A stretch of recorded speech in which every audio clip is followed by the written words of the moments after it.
Kali ini saya akan menjelaskan materi tentang penulisan bab 3 pada penulisan skripsi, metode penelitian. Pada metode penelitian di bab 3 itu isinya adalah desain. Desain dan tahapan penelitian. Metode penelitian ini berisi rencana, tahapan penelitian saja bukan hasil, apalagi pembahasannya. Jadi di dalam metode itu hanya berisi step by step perancangan dari sebuah metode penelitian yang Anda usulkan.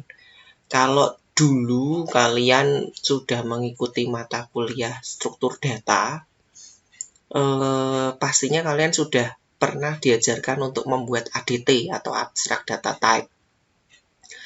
Nah, di bab 3 ini fungsinya hanya membuat ADT saja, hanya semacam deklarasi, di mana semua teori itu sudah ada pada bab 2. Ya, jadi sudah kalian jelaskan teorinya di bab 2 di tinjauan pustaka, lalu kalian tinggal sebut ulang, dipertegas bahwa penggunaan fungsi-fungsi yang tadi akan digunakan pada bab 3. Ya, digunakan pada bab 3. Fungsi yang mana digunakan untuk apa? Nah, bedanya di sini ditambahkan dengan penjelasan penggunaannya. Ya, penggunaannya pada objek apa, jadi disesuaikan dengan objekmu. Tidak hanya teori yang kalau di bab 2 itu hanya teori saja, tapi bab 3 itu gambaran implementasi. Jadi kalau dideklarasikan, kalau di dalam ibarat coding dideklarasikan, nah ini dideklarasikan itu untuk apa? Nama variabelnya apa, hubungannya apa. Nah, ini ada penjelasannya di sini. Jadi, pembuatan bab 3 ibaratnya seperti itu. Tidak sampai kita membuat perhitungan-perhitungan. Ya, karena ini hanya sebuah desain atau tahapan penelitian saja.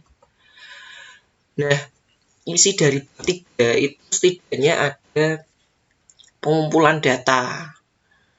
Ya, pengumpulan data, jelaskan tentang sumber data, terus ada pengolahan data awal, ya pengolahan awal data atau pre-processing, atau mungkin ini juga bisa disebut dengan teknik analisis data juga bisa boleh. Jika tidak ada pengolahan, jika perlu analisis terlebih dahulu bisa digunakan analisis. Lalu ada metode yang diusulkan. Ini inti dari bab 3-nya dan cara pengujian metode. Nah, kalau pada laporan yang lama, laporan TA yang lama itu juga ditambahkan dengan instrumen penelitian berupa hardware software, jadi sebelum pengumpulan data. Tapi saya kira ini sudah tidak perlu. Jadi yang penting mulai dari pengumpulan data, pengolahan data awal, metode yang diusulkan, dan cara pengujian metode. Ini adalah isi dari bab 3. Nah, pengumpulan data ini isinya membuat tentang cara atau prosedur pengumpulan data secara rinci. Ya, perlu dijelaskan berbagai langkah yang ditempuh oleh peneliti dalam menjamin reliabilitas dan validitas data yang diperoleh untuk penelitian lapangan, ya, lokasi dan cara pengambilan sampel harus dijelaskan. Jadi gini, kalau di sini kalian ngambil data observasi di lapangan, kalian harus menjelaskan. Ini masuknya ke dataset private ya, lebih masuk ke dataset private. Gimana sih kamu cara ngambil datanya? Oh, pakai wawancara.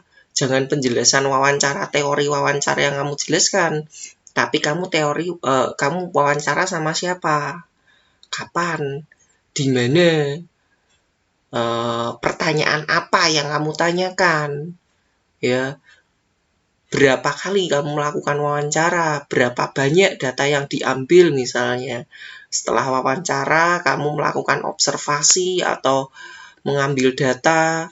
Kalau itu data mining, datanya itu dari tahun berapa sampai tahun berapa. Nah, ini semuanya perlu dijelaskan, jumlah recordnya berapa.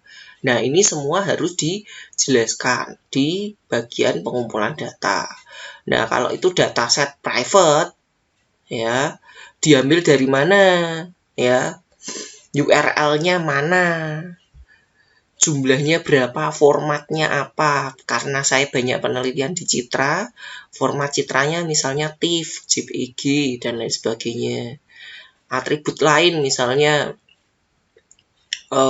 ini citranya RGB, citranya grayscale, dimensi citra apa. Nah, ini itu misalnya untuk citra. Model dan metode yang diusulkan. Ini yang nomor 3. Jadi jelaskan langkah atau penerapan model atau metode yang diusulkan atau dikembangkan untuk menyelesaikan masalah yang ada dalam penelitian. Penjelasan dapat berupa diagram alir atau tahapan metode disertai dengan narasi langkah-langkah. Jadi bagian ini biasanya dibuat diagram dan langkah-langkah. Penjelasan ini juga dapat ditambahkan rumus jika perlu. Jika belum ada di teori rumusnya belum ada di teori, ada rumus tambahan yang kamu berikan. Nah, ini bisa kamu jelaskan di bab 3. Penjelasan ini tidak berisi contoh perhitungan data, ya, dari data yang akan diimplementasikan, karena contoh perhitungan data itu nanti masuknya di bab 4. Itu ya. Ini untuk model atau metode yang diusulkan. Nah, yang terakhir adalah cara pengujian model atau metode. Nah, ini perlu diberikan, ya, karena ini digunakan untuk mengukur kinerja dari metode yang diusulkan. Misal kamu mau penelitian tentang kompresi citra, berarti harus diukur PSNR, SSEM, ya, mengukur kualitas citra, compression untuk kualitas citra, terus compression ratio untuk mengukur rasio kompresi, dan banyak. Ya, kalau misalnya kamu ada softwarenya, jadi untuk RPL ya khususnya, bisa memberikan pengujian software black box, white box, itu juga bisa. Ini pengujian metode. Kalau pada prediksi atau klasifikasi bisa menggunakan confusion matrix, terus dikasih pengukuran akurasi, presisi, dan recall. Ini contohnya seperti ini. Nah, demikian ini isi dari bab 3.